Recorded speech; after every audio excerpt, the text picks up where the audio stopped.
Paulie Malignaggi here for Paulie TV. What's going on, guys? Gervonta Davis, big knockout win over Frank Martyn. David Benavidez defeats Alexander Vosdick on points. And we even had a DAZN card yesterday. Subriel Matias upset, huge upset by Paro. Liam Paro upsets Matias on points.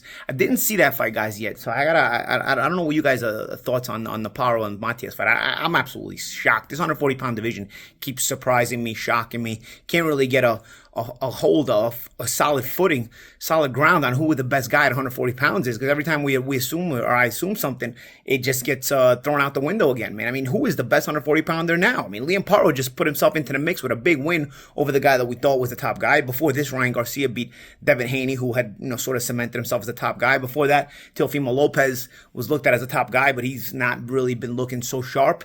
Really, an up in the air 140-pound division. But, bro, let's talk about Gervonta Davis, guys. Gervonta Davis beats Frank Martyn by stoppage, by knockout in the 8th round. What a knockout. Actually, it wasn't a stoppage. It was a knockout. I thought it was, for me, the best Gervonta Davis I've seen, honestly. And this is after a 14-month layoff, which says a lot. And that doesn't mean that he hasn't looked good in other fights. I thought I was very impressed with the way he handled Pitbull Cruz in a fight that now looks even better.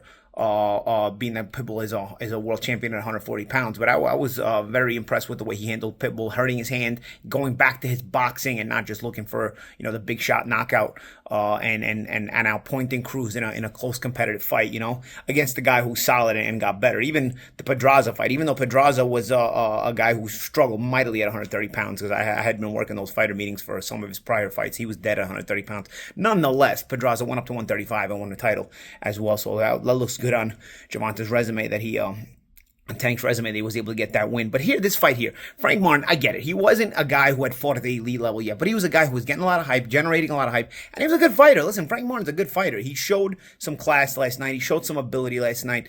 But Gervonta Davis beats you mentally and physically. You see, here's the thing. People always say, oh, Gervonta gives you the early rounds and then he takes you out. Yeah, in some ways, he's kind of lackadaisical at times in those early rounds. But last night, even though his output wasn't the highest output early on, and even though Frank jumped out to a lead, you could see Gervonta Davis was physically working, and with that mental pressure, constantly stalking Martyn and forcing him on the back foot constantly and making him feel that heat. When you got that heat on you, and it helps, it does help to know that, for your opponent to know that you're a big puncher, which obviously now everybody knows Gervonta Davis is a big puncher. You're coming forward, stalking with that mental pressure, and you're not as big of a puncher, it's probably less stressful. But when the guy who's coming at you is Gervonta Davis, even if he's not attacking, he's stalking, he's cutting you off, he's stalking, he makes you feel you got to work more than you have to, and you're a big puncher, it's even worse. As a matter of fact, there's guys that have done this. Adrian Broner, when he was fighting well, would also do this. He would stalk you, not really get off a lot of punches, but he would, sort of step to you, stalk you, and make you feel like you were under more duress than you were when he was earlier in his career. I think that Davis did a very good job of that last night, because you could see there was a panic in Martyn. Even if Martyn was winning some of the rounds, getting off some nice combinations, getting off some nice shots, there was sort of a panic in Martyn. And also, Davis has these fast twitch moves, these fast twitch muscles, where he's kind of moving, but he's not really punching, or at times he makes a quick move and he throws a punch, and it's like you really don't really expect it, you don't see it, and it's in addition to that intelligent cerebral stalking that he was doing. I think it wore down Martyn. Joe Goosen brought it out earlier in the fight. As I was watching, I thought it was weird. It was like a little bit of an argument with Ronaldo and Goosen, where Goosen was trying to Goosen was right. I mean, he was trying to say that the stalking of Davis is it could end up paying off. And he's like, well, he's never done it to a guy who this had much athleticism as Martyn. And Ronaldo kept harping on the athleticism of Martyn. I mean, as if that had anything to do with the mental pressure that eventually gets to you if you allow this kind of stalking to continue, if you don't adjust to it. And I don't think that Martyn never really adjusted to it. He had his good moments with some nice combinations he threw. You could see on the face of Gervonta Davis, he took some shots, but he couldn't get Martyn couldn't get the respect. He was sort of going into one of my old trainers used to call it going in flight. He sort of went into flight mode, where you can't stop that backwards momentum. You can't stop the guy from bringing forward. If you're a guy who fights on the back foot, it has to be a mixed bag.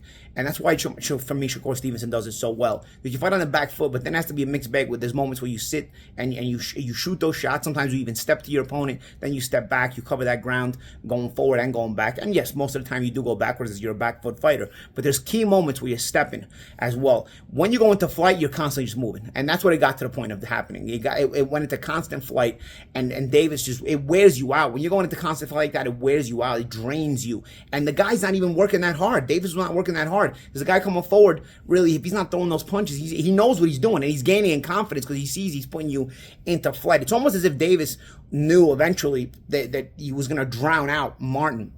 And when he landed that shot, I mean, also, that's the thing, too. When Davis does get you, it's those quick shots you don't see coming, that snappy punches, that it was a throwaway right hook, a little short left uppercut. I mean, short, but you don't see it. Because, first of all, you're in panic mode. He's not throwing at you that much. So now, all of a sudden, you're not really expecting punches all the time. And then all of a sudden, he throws a throwaway hook. That's the one you react to. That's the one you look at. And then it was a short uppercut. I mean, almost like he didn't even try to throw it. It was like, what? Just a quick, short uppercut. And that froze Martyn. And then the coup de grace was just a left hand. I mean, Martyn usually was turning the corner with his hand up, but now he was so dazed, he tried to turn that corner off those ropes with his hands down, and he got ripped with that left hand, and he was out for the 10 count. Credit to the referee for counting as well. That was I prefer that for a few extra seconds, give the guy a chance to get up, especially in big fights. But an impressive win by Gervonta Davis. What does he do now? I mean, I would love to see the Shakur Stevenson fight, guys. I still want to see it. Show me the best lightweight in the world. I know now they're talking about Lomachenko, but Shakur is the new Lomachenko. Shakur is the guy that nobody wants to fight now, as before it was Lomachenko. I have an issue with Davis wanting Lomachenko now when he's 36. You were content having a fake belt at a lightweight for the longest time. And not challenging Lomachenko, who had 3 of the belts. Everybody else, did step up to Lomachenko eventually, but Davis never mentioned his name. When Lomachenko's name was brought up, Davis never acknowledged it. Now at 36 years old, Lomachenko beats Kambosos, and all of a sudden Davis wants to talk about Lomachenko. This is the problem with boxing. Great fights happen at the wrong time, and then they're not great fights anymore. And that's my issue there. And when it comes to that, I really don't want to see that fight as much as I want to see the Shakur Stevenson fight. That's the new prime fight now. Because Davis and Lomachenko is not, the timing of it, it's still the same fight, but when the timing of it isn't what it's supposed to be, it loses a little bit of luster. And for me, honestly, Davis and Lomachenko loses a little bit of luster now. It's not the same Lomachenko anymore. You got the name, sure, it looks good. I mean, you can probably sell it, but it's not the same fight for me. That's why I want to see Davis and Shakur. I love to see guys in their prime going at it, man. And these two guys right now are in their prime going at it. And plus, a lot of people think, oh, Shakur, what's he going to do? They're too much power. People always fall in love with that power, but Shakur, for me, is this generation's Mayweather. He knows how to nullify you. He knows how to handle that. He knows how to really be just as cerebral. But again, last night's performance by Tank was so cerebral as well. It just makes me want to see that fight so badly. And, it just sucks because boxing never really acknowledges these kind of the possibility of these huge fights to get made. I would love to see that fight. It wasn't even brought up yesterday at all. Again, typical boxing. For me, that's the best fight in the lightweight division, and I hope that gets made soon. David Benavidez goes to the distance against Alexander Bostic. That was interesting as well. Listen, Bostic is a guy who only had 1 loss. He's got a pretty good knockout record, so he can punch a little bit. And he's a natural light heavyweight. You saw the size difference in Bostic as opposed to the recent opponents of Benavidez. There's no physical. There was not as much physicality there. But I thought Benavidez handled it well. He didn't get the stoppage, but he won the 7-8 round, the first 8 rounds right away. He faded out a little bit late. Yeah, you know what? When you don't get the knockout, you kind of sort of got to conserve some of the gas tank, as opposed to when you know you're going to get the knockout, you can sort of rev the gas tank into high gear and go for it. I think he realized he wasn't going to get the knockout, so he could sort of saved some of the gas tank and gave up the last couple of rounds, gave up a few rounds. I thought a good performance by Bostic. Bostic, even in his only loss to Artur Beterbiev, was winning the fight when he got stopped. So Bostic, the performance from Benavidez, you can also look at it from another perspective in that he's the only guy to really take all these rounds from Bostic like that the way he did. But Bostic is a little older, and Bostic was coming off a layoff prior to the last couple of fights. So, it's hit or miss. There's pros and cons. But I think Bostic actually, I think the praise goes to Bostic for the performance in a big fight the way he performed last night. He didn't win, and there's no controversy with the decision. But of course, I think people will misjudge Benavidez's performance here by not because he didn't get this stoppage, or maybe it's not as impressive as some of the destructive performances he's had at super middleweight.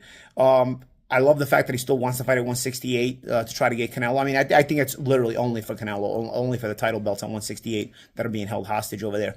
But he's also willing to get the winner of the bivol and Beterbiev fight at 175. It's interesting because now you see that Benavidez may not be as strong at light heavyweight against a strong top level light heavyweight as he was at super middleweight. So it makes you start to wonder, could he beat the winner of Bivol and Beterbiev? I want to know what you guys think. You guys see after the performance what you saw from Benavidez last night at light heavyweight against Vazda? Do you see him beating the winner of Bivol and Beterbiev? Even after last night, I'm starting wondering. Before you're thinking, oh, he's too young, too strong. He's gonna bring it to these guys who are also aging, especially Beterbiev is aging. Bivol looks good, but he's also gonna be aging.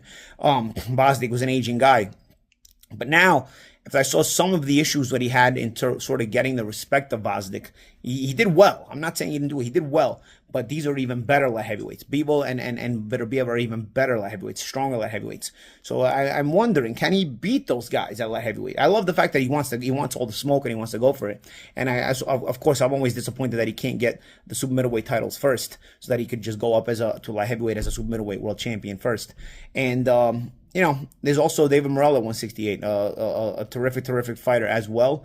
But in a real world, in the way it's supposed to be, Benavidez would beat Canelo at super middleweight for the world championships, and then Morrell would challenge Benavidez for the world championships. That would be a fight between the top two guys. In the world, the way it's supposed to happen, without guys holding titles hostage. In the world we're living in, though, Benavidez is not able to get the title shot. Nobody's able to force it on Canelo.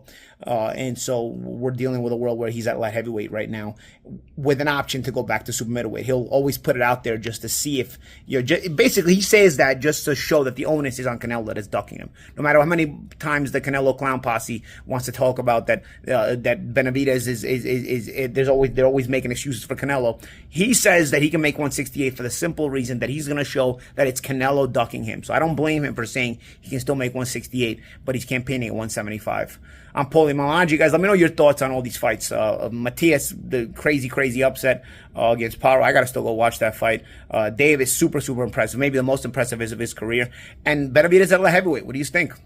Can he beat the winner of Beterbiev and Bivol? Because that's what's next for him, it looks like. I'm Paulie Malaji, guys.